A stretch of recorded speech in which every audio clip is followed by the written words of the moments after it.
La lettre de l'acheteur en partenariat avec place-de-la-bourse.fr. Merci d'être avec nous donc dans notre mini-magazine consacré aux matières premières agricoles.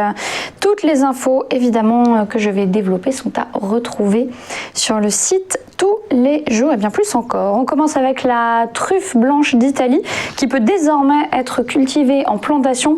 En France, c'est une première. Des chercheurs l'ont confirmé après plusieurs années de recherche. C'est une vraie avancée car cette variété n'était jusque-là récoltée que dans les forêts d'Italie et d'Europe centrale. Jusqu'alors seulement la truffe noire et la truffe de Bourgogne pouvaient être produites sur notre sol de manière contrôlée. À noter que la truffe blanche peut coûter jusqu'à 5 fois plus cher que les truffes produites en France jusqu'ici. Autre information, en 2020, les importations d'agrumes vers l'Union européenne ont battu un nouveau record. En effet, selon Eurostat et le ministère espagnol de l'Agriculture, elles auraient totalisé un volume de près de 2 200 000 tonnes de janvier à octobre. Cela représente une augmentation de plus 15,4% par rapport à la même période l'an dernier. L'Afrique du Sud se place à la première place des exportateurs avec presque 1 million de tonnes expédiées, soit 44% du volume total.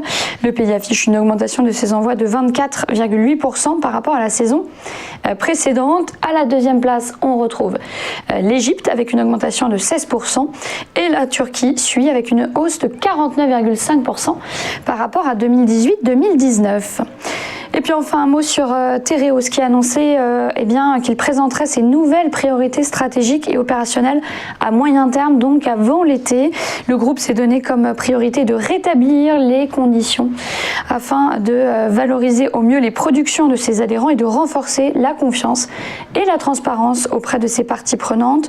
Selon le nouveau président du conseil de surveillance, cette ambition pour Tereos passe par une meilleure profitabilité de l'ensemble des activités et par une réforme de gouvernance qui doit exprimer son statut de coopérative, des objectifs corrélés à un chiffre d'affaires qui a progressé de 2% sur le troisième trimestre 2021. L'EBITDA a bondi de 11%, un taux de change courant à 135 millions d'euros sur la période, tandis que le résultat opérationnel est resté stable à 31 millions d'euros. Voilà pour les principales informations. N'oubliez pas, vous pouvez les retrouver et avec encore plus de détails sur le site La lettre de l'acheteur. À suivre dans un instant notre interview du président de la Chambre d'agriculture de la Mayenne. À tout de suite.